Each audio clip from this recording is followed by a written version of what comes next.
public roads. To counter these criminals, the Harris County Sheriff's Office each year plans enforcement initiatives aimed at stopping these people before they hurt someone. We publicize the work in the news media and on social media, hoping that street racers will get the message and stay off our roads. But on March 17th in Northwest Harris County, these street racers gathered along Houston Oaks Road where gawkers lined the road to watch.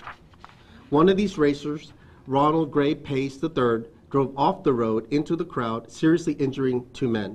Those men suffered broken bones and other injuries that could have cost them their lives. We're here today to announce charges against Mr. Pace and to send the message that illegal street racers will be held accountable for their crimes in Harris County.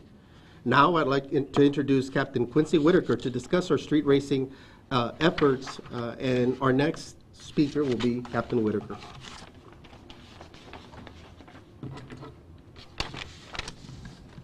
Good morning. Between March 15th and 17th, the Regional Traffic Enforcement Unit conducted an enforcement initiative to address unlawful racing in Harris County. The target was the 2K19 event. The enforcement initiative was held over a 3-day period. As a result of this initiative, 320 traffic stops were made, 35 arrests were made, and 281 citations were given. The Sheriff's Office is serious about stopping this illegal racing on our streets. And we're going to do everything we can each month with different initiatives to combat this issue. Thank you. There's also other members here from Captain Whitaker's team. We have the major over that bureau. We have Major Razo over here to my left. We have Deputy Villarreal. You've already heard from the captain, as well as Lieutenant Cotter here as well with our Vehicular Crimes Division. Our next speaker is a chief with the Harris County District Attorney's Office, Sean Thier, who helped guide this investigation and file the criminal charges. Sean? Thanks, Sheriff. First of all, I'd like to thank the entire Sheriff's Department, particularly the Vehicular Crimes Division.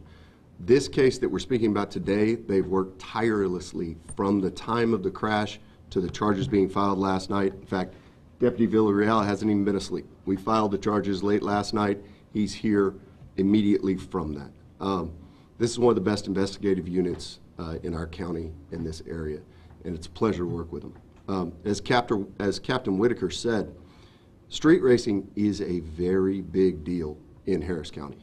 And on this weekend, every year, you see all of us beforehand, you see all of us afterwards talking about our efforts before and the tragedies that come from this.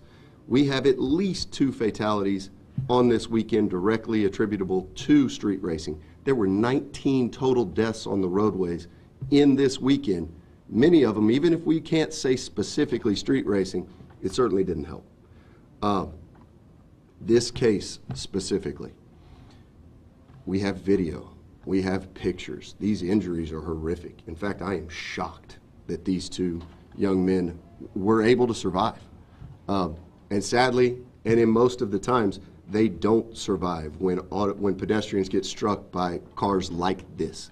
And this car is specifically designed for racing. It has no business being on the roads of our streets or any other community. We have that car. That car is in the custody of the Sheriff's Department, and that car will not be turned back over so that it can be cannibalized and used again. At the culmination of this criminal charge, we plan to destroy this car in a very public fashion to show everyone that not only will you face criminal charges and penitentiary time if you hurt or kill someone, you will lose these racing machines, because nobody gets in this car and goes down the road to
Sometimes we focus on some of the large-scale events that we're all familiar with, you know, NBA playoffs, Super Bowls, other events of the like.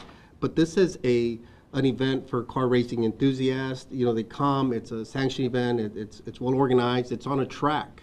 You know, we want people to come and celebrate that. What we come, though, to warn people constantly, though, is about illegal street racing. And beyond just this event, it happens on a regular basis on our county roadways, and it really needs to stop. We've seen so many people injured. I remember two Christmas holidays ago, over off 249, I personally made that scene, and speed was involved. We believe it was a street racing event, an event, but just two cars racing along the 249 corridor. This stuff can kill. You know, it's irresponsible, it's illegal. We're going to find you out and we're going to arrest you. We're going to do everything we can to try to put an end to this. But it's also up to our residents and others to not do this on our roadways. This can be very dangerous. And again, this is an ongoing activity that happens in our community. We may not always see it or hear it, but it's out there and we get those reports. And this is another message, again, for people to please stop. You could hurt someone, you could hurt yourself, you can kill someone. We've seen it over and over again. You know, we need to develop a stronger culture in our community of just road safety. We see way too many accidents and fatalities here in our roadways due to many different factors. It could be, you know, impaired driving, it could be distracted driving, it could also be speed. And so we just want to remind people to just be safe on the roadways. Estamos aquí hoy para reportar sobre cargos que le estamos poniendo sobre un caso de felonía. En marzo hubo un evento muy grande que pasa aquí cada año que se llama TX2K. Es un evento de carreras de autos en un traque en la área de Baytown. Pero muchos vienen a nuestra ciudad para participar en eventos ilegales de carreras de carros. Entonces, este fue un evento donde este individuo estaba en su carro que es diseñado para carreras de carro y salió de la carretera y hirió muy grave a dos personas. Gracias a Dios que van a sobrevivir esos individuos, pero puede haber sido algo fatal. Entonces le dijimos al público, por favor, que no estén cooperando en esos tipos de actividades de carreras de carros o que tengan mucha precaución porque esto pasa. Muy pronto vamos a destruir este carro que fue utilizado y lo vamos a hacer en una manera muy pública para que el público pueda ver que eso no va a ser tolerado aquí en nuestra comunidad. Estoy aquí con miembros de la oficina del alguacil del Harris County Sheriff's Office que hicieron una investigación muy completa. El oficial Villarreal tomó mucho tiempo, no ha dormido sobre esta noche porque ya está poniendo los cargos para terminar el caso. Y también tenemos a Sean Tier con la oficina del alguacil del condado de Harris también, de Kim Ong, es un jefe allí con la oficina que también ha aceptado los cargos sobre este evento. Pero por eso estamos aquí para dar este anuncio. Any questions? Question for Mr. Tier. I know you mentioned the detectives have been working tirelessly to bring these charges. Can you just kind of walk us through what happens over from the time this happened about a month ago or so up until just recently when the charges were filed and what you're looking for, the evidence you're gathering, how those charges came about? Yeah, as we do in every one of these cases, we work, the Vehicular Crimes Division at the DA's office works very closely with the Sheriff's Department's Vehicular Crimes Division. Once this crash happened, we were notified that same day. I spoke with Lieutenant Cotter that day about this case, and we started to kind of talk about what we'd like.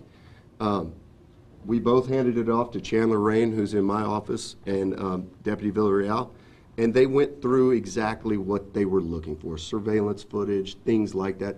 There are other things that we continue to look for that kind of delay the filing of these kind of charges, because racing is a difficult case to prove because you truly have to prove that two people are outpacing each other. So once we got to that point, we felt it was good to file the charge and we could do so. That doesn't mean that this investigation is over. In any racing case, you're going to have two people that were racing. That other person, we believe we have a good identification on, and I wouldn't say that this is the sum total of the charges that will come about in this case, but that will probably take some more time and some more sleepless nights for these two. But at the end of the day, our goal, I believe all of our goal, is to hold everyone accountable for these kind of cases, in this case in particular. And so There are a few other things investigatively wise that we need to go about doing, but I anticipate more charges coming. Can you tell us what piece of evidence or what pieces of evidence you guys collected that helped meet that threshold? Is that big, yeah, we know that this was racing and we can prove that this was racing? I mean, in this day and age, video is our greatest friend. And we were able to, the Sheriff's Department was able to obtain a lot of video in this case, which helped. But you've also got to have statements. You've got to have people that put actual names and descriptions to surveillance footage and cell phone footage. And so that was all part and parcel of this investigation and every other investigation that we do. And there are other techniques and pieces of evidence that we're not going to talk about now that will kind of hold back until it's time for the judicial system to start. Sean spoke about the investigative work, and again, I really want to take this opportunity to just really brag about our Vehicular Crimes Division. They're second to none. They're outstanding. Many other agencies sometimes seek them for, just some consulting in terms of the work that they're putting out there. They're phenomenal, and unfortunately here in Harris County we get so much experience with major crashes and fatalities. It's something that we formed a task force recently just to continue to drill down on this very serious issue, and as like I said, there's a number of factors that are out there. But this is something that, believe it or not, sometimes still flies under the radar a little bit. And you can see is, look at the skid marks here that you're seeing. You know, that's serious speed that we're talking about. As Sean said, the vehicle is equipped for speed racing. And, you know, it really shouldn't be on Houston roadways or Harris County roadways. Again, this type of situation could kill either because they strike somebody else, they go off a roadway, or they spin out of control themselves. And it's something that we want to continue to raise awareness. And for parents out there, many times these drivers tend to be younger and, you know, they're car enthusiasts. And, you know, again, just talk to your children about it. You know, this is not a movie set. This is not a controlled track of any kind. And again, people need to be responsible out there. Of all the, you had mentioned like over 200 citations. Were those to like people that are watching and then, you know, that obviously eggs on, you know, the racers and stuff. What type of punitive things would go on, you know, for all the people that crowd out there Sure. and egg it on? Yeah, well, you know, there's a number of factors. I mean, and this is something that many agencies come together over the course of that weekend to do enforcement efforts. And so there's a range of charges that can be filed and are filed during these things, primarily against the drivers is what we focus on. And again, I also want to thank Sean as well. Not only this incident, but he's so hands-on, he's so involved, he's so committed and passionate about the work that he does. You know, it truly goes above and beyond, whether it's this or us tackling after-hours clubs as well. We're out there in the wee mornings of the morning to try to be hands-on. And, you know, Harris County is much safer because we have leaders such as Sean out there. But, Captain, do you want to talk about some of the charges, or either one of y'all that we focus on with these type of enforcement activities? Sure. Yep.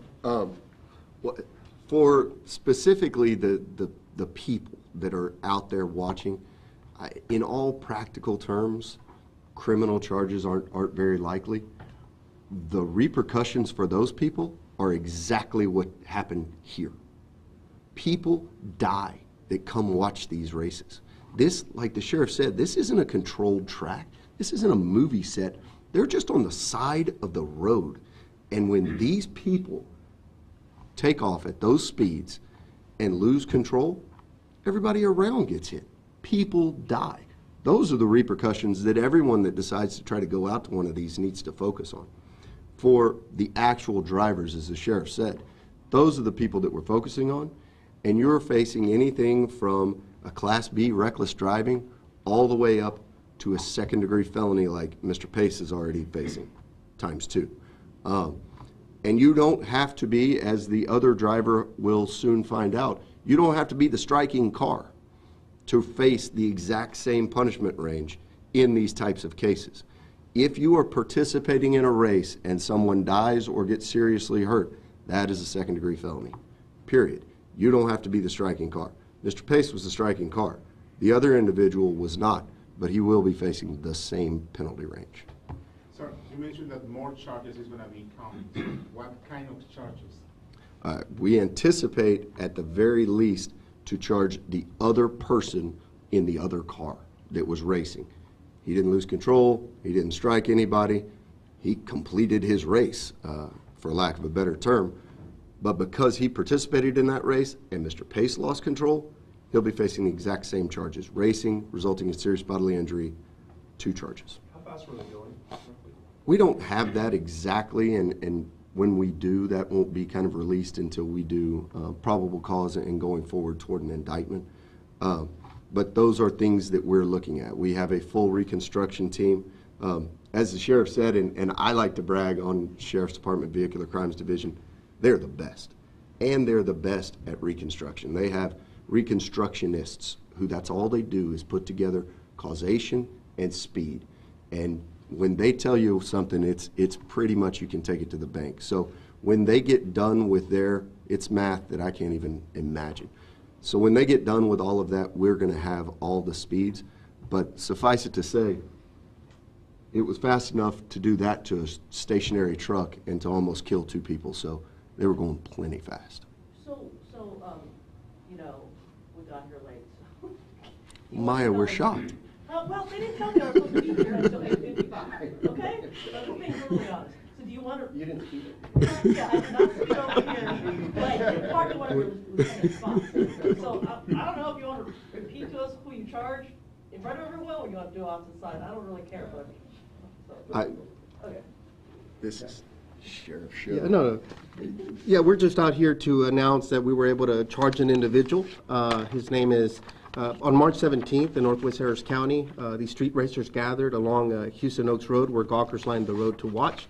And we were able, as a result, one of the cars went off the roadway, struck 2 individuals. They're seriously injured. And as a result, working in collaboration with the Harris County District Attorney's Office with Chief Sean Tier, we were able to charge one of these racers, Ronald Gray Pace III. He's the one that drove off into the crowd, seriously injuring 2 men. We were able to file charges against him, and so a felony charge was filed on him. The charge was? Racing, serious bodily injury. Racing, serious bodily injury, a felony charge against him. So just one charge? One charge so far. The other one, we're still trying to identify the other racer, and so we anticipate that charges will be filed on that second individual as well. Para tu pregunta, lo que él estaba diciendo, que los cargos de felonía que son muy graves fueron a contra el conductor. Estamos tratando de identificar al otro individuo. Lo que él quería dar el mensaje es de que, aunque la otra persona no fue involucrada en el accidente propio, por estar involucrado en la carrera contra el otro individuo, él va a cargar los mismos cargos de felonía a contra el otro individuo. Entonces, algo muy importante que la comunidad tiene que saber, porque a veces dicen, no, pues yo no me accidenté o yo no estuve involucrado, pueden tomar cargos también. Aprovechando que está ahí, para la gente que asiste a ese tipo de eventos también, ¿hay algún tipo, lo mencionaba hace un momento para que usted lo pueda decir en español, ¿hay algún tipo también de cargo que puedan enfrentar? Los individuos es un poco más difícil, los que van solamente a ver este tipo de eventos. Son muy populares los eventos, mucha gente se une para verlos. Muchas veces no hay cargos en particular contra las personas, pero como él dice, pueden causar la muerte o heridas muy graves contra las personas, como vimos aquí. 2 personas están muy graves porque este individuo salió de la carretera y hubo un impacto con ellos. En cuanto a las estadísticas, ¿las puede compartir las estadísticas que le da el señor Gutiérrez? Sí, el capitán estaba diciendo una iniciativa que tuvimos durante ese fin de semana para enfocarnos en este tipo de eventos y pusimos más de 200 tipos de cargos y infracciones contra individuos que estaban en alta velocidad o teniendo este tipo de carreras. Anything else? ¿Algún consejo que quiera dar a nuestra ciudadanía, sobre todo por esto, porque se aproximan fechas de vacaciones? Sí, pues sí, especialmente en fechas de vacaciones. Primero, sabemos que hay muchos eventos como este donde personas toman a las calles y están corriendo carreras en los vehículos. Es muy peligroso. Tienen que bajar la velocidad también. Acabo de venir de un accidente esta mañana donde pensamos de que velocidad fue una de las causas. Entonces la gente tiene que usar mucha precaución. En este condado tenemos muchos accidentes fatales o muy graves y muchas veces es la velocidad que causa el problema, y también que usen sus cinturones también. Hay que usar más precauciones en las carreteras aquí en este condado. Thank you all. Appreciate it. Thank you. Thank you, guys. Yeah.